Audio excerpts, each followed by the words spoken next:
Hello students, you are welcome in maths class. You are studying right now chapter number 16. Name of the chapter main data handling. According to data handling, you have to study mean, median and mode. These three topics is very important for you. So let us see what is the mean. In previous video I had discussed about the mean. Mean means sum of observations. जैसे कोई चीज दी गई हो 1, 2, 3, 4 और इसका पूछा जाए main, तो सम ऑफ ऑब्जर्वेशन का मतलब हो जाएगा 1 + 2 + 3 + 4 2 1 3 3 6 4 upon sum of all observations upon total number of observation. मतलब टोटल कितने नंबर हैं 1 2 3 4 अपॉन 4 हो जाएगा। अब इसको देखिए 4 3 7 2 9 9 और 1 10 10 अपॉन 4 हो जाएगा। 2 5 = 10 2 2 = 4 मतलब ये हो जाएगा आपका 5 अपॉन 2 से डिवाइड कर देंगे 2 अपॉन 5। ये क्या हो जाएगा आपका मीन हो जाएगा। क्या करना है, जो ऑब्जर्वेशन दिए गए हैं उन सब ऑब्जर्वेशन को ऐसे ऐसे ऐड कर लेना है। और कितने ऑब्जर्वेशन है 1 2 3 4 upon total number of observation कर देना, तो ये मेन हो गया आपका। दूसरे नंबर पर आता है रेंज। क्या है रेंज? है largest value minus smallest value. जैसे ये आपका डेटा है 1 2 3 4, इसकी लार्जेस्ट वैल्यू क्या है 4 है और स्मॉलेस्ट वैल्यू क्या है 1 है। 4 - 1 कर दीजिए, ये जो 3 आया ये आपका रेंज हो जाएगा। तो मीन और रेंज क्लियर हो गया। क्लियर, लार्जेस्ट वैल्यू 4 और स्मॉलेस्ट वैल्यू 1, तो आ गया ये आपका रेंज हो गया।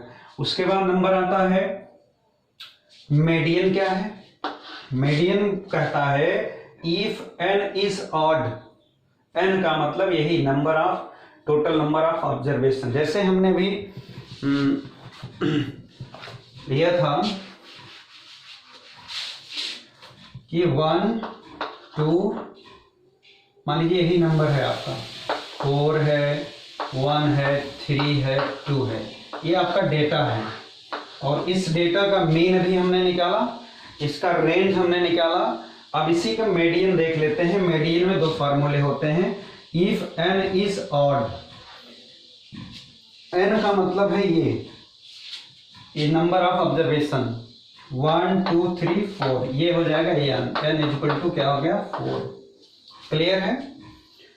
n इज ऑड, मान लीजिए एक नंबर और है, चलिए 5 फिर ले लेते हैं 5। अब क्या आ गया 1 2 3 4 5, n कितना आ गया 5 आ गया। ये अब इसका मीडियन निकालना है तो क्या करेंगे, पहले ऐड फर्स्ट इसको असेंडिंग या डिसेंडिंग में लिखेंगे। ये जो आपका ऑब्जर्वेशन दिया गया है 4 1 3 2 5, इसको असेंडिंग ऑर्डर में लिखेंगे। पहला काम यही होता है, कोई भी डेटा चाहे मेन का हो, चाहे मीडियन निकालना हो, चाहे मोड निकालना हो, आपको उस डेटा को असेंडिंग या डिसेंडिंग में लिखते हैं। तो हम असेंडिंग में लिख दे रहे हैं इसको। क्या हो जाएगा 1 2 3 4 और 5, ये देखिए आपका असेंडिंग में हो गया। अब चलते हैं मीडियन देखते हैं। कर रहा है if n is odd. n का मतलब नंबर ऑफ ऑब्जर्वेशन।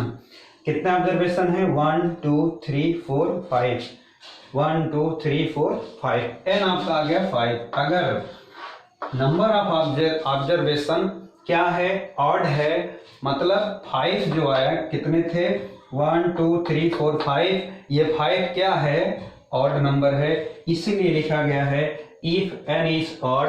अगर नंबर ऑफ ऑब्जर्वेशन ऑड आता है तब आपको क्या करना है, मीडियन निकालने के लिए value of n + 1 upon 2th term, n + 1 upon 2th term.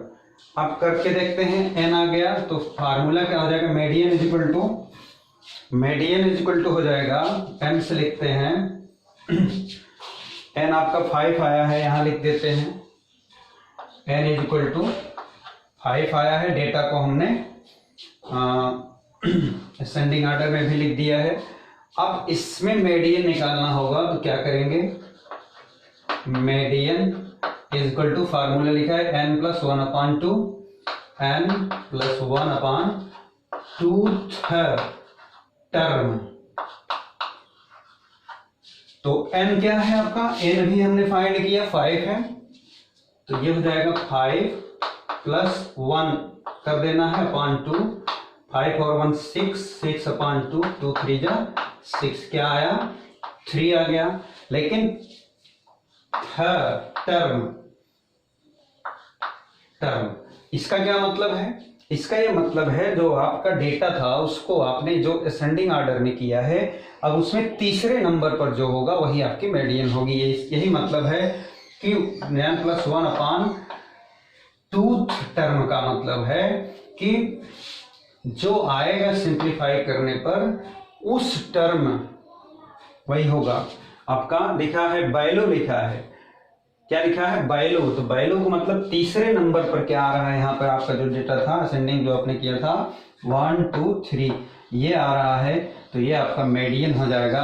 तो आंसर हो जाएगा आपका 3, ये मीडियन हो जाएगा। क्लियर है। अब उसके बाद ये कंडीशन हुई जब n आपका क्या आएगा, n जब आपका आएगा क्या ऑड नंबर में आएगा तब। लेकिन फिर दूसरा फार्मूला देता है इफ n इज इवन, अगर ये इवन आ जाएगा तब क्या करेंगे, median is equal to value of n/2 term. ठीक, चलिए इसको देख लेते हैं थोड़ा सा। मॉड क्या दिया गया है, मॉड दिया गया है, mod is value of the observation which occurs the maximum number. जैसे कोई डेटा मान लीजिए दिया गया हो, पहले इसको देख लेते हैं उसके बाद इवन वाला देखेंगे। जैसे कोई डेटा दिया गया हो, जैसे 4 6 2 2 5 4 4 3 8, अगर ये दिया गया हो तो कह रहा है मॉड के लिए mod is value of the observations which occurs the maximum number of time. जो सबसे अधिक बार डेटा में आया हो वो आपका मॉड होता है। तो ये जो डेटा दिया गया है इसमें आप देखिए कौन सबसे अधिक बार आया है, 4, ये कितनी बार आया है, 1 2 3 बार। तो इसकी मॉड क्या हो जाएगा, मॉड हो जाएगा 4 हो जाएगा। ये मॉड था। अभी हमको ये समझाना बचा हुआ है कि अगर नंबर ऑफ ऑब्जर्वेशन इवन आए तो क्या करते हैं। चलिए एक इवन का डेटा बनाते हैं। जैसे मान लीजिए आपका जो डेटा है वो है 6 4 3 2 1 8, 1 2 3 4 5 6, कितने आ गए, n इक्वल टू क्या आ गया, 6 आ गया। वही कहा है। और 6 क्या है, ये इवन है, इवन है। अभी पिछले में 5 आया था और दैट वाज ऑड था वो। ये 6 आपका इवन है। जब ऑड आता है तो फार्मूला ये आपका फार्मूला ये यूज करेंगे आप। और जब इवन आ जाएगा, देखिए कह रहा है कि n इज इवन, अब यहाँ इवन आ गया है 6, तो कौन सा फार्मूला लिखा है, median is equal to value of n/2 term. At first हमने बताया ये जो डेटा है इसको क्या करेंगे, इसको जो है आप असेंडिंग ऑर्डर में करेंगे। तो पहले क्या हो जाएगा, ये असेंडिंग में ये होगा आपका 1 2 3 4 6 और 8। ये असेंडिंग करने के बाद तब आप अपना काम शुरू करेंगे। क्या लिखा है, वैल्यू ऑफ n/2 टर्म। तो पहले क्या कर देना है, n/2 टर्म। फिर क्या करना है, प्लस करना है। प्लस में क्या है, n/2 + 1 टर्म। n/2 प्लस 1 ये टर्म, उसके बाद अपान 2 कर देना है। तो आइए देखते हैं n क्या है, 6 है। n क्या है, 6 अपान 2 कर दीजिए प्लस टूथ टर्म, फिर plus n/2 plus 1th term, ठीक है। और फिर इसका अपान 2 करना है। तो ये 6 था, ये भी आपका 6 है, तो 2 3 जा 6 हो जाएगा, और ये 2 3 जा 6, और यहाँ के बचा 3 और 1 4 बचा। तो ये ऊपर बच रहा है टर्म प्लस 3 और 1 4th टर्म अपान 2। अब देखिए वैल्यू ऑफ थर्ड टर्म क्या है, जो आपने असेंडिंग में किया है उसका थर्ड टर्म क्या है, 1 2 3 है। तो यहाँ क्या हो जाएगा आपका 3 प्लस 4th टर्म क्या है, 4 है, और फिर अपान 2 हो जाएगा। 4 3 7 अपान 2 करेंगे तो 3.5 मेडियन हो जाएगा। मेरे कहने का मतलब है जब इवन आए n तो आपको ये फार्मूला यूज करना है, और जब ऑड आता है तो ये करना है। तो इस तरह से ये आपका जो है पूरा डेटा हैंडलिंग चैप्टर की जो मुख्य चीज़ें थी उसको हमने एक्सप्लेन किया। Now you can solve the exercise number 6.1। अब आप सॉल्व कर सकते हैं। तो note down your homework. do exercise 16.1. So that's all for today. जय हिंद, जय भारत।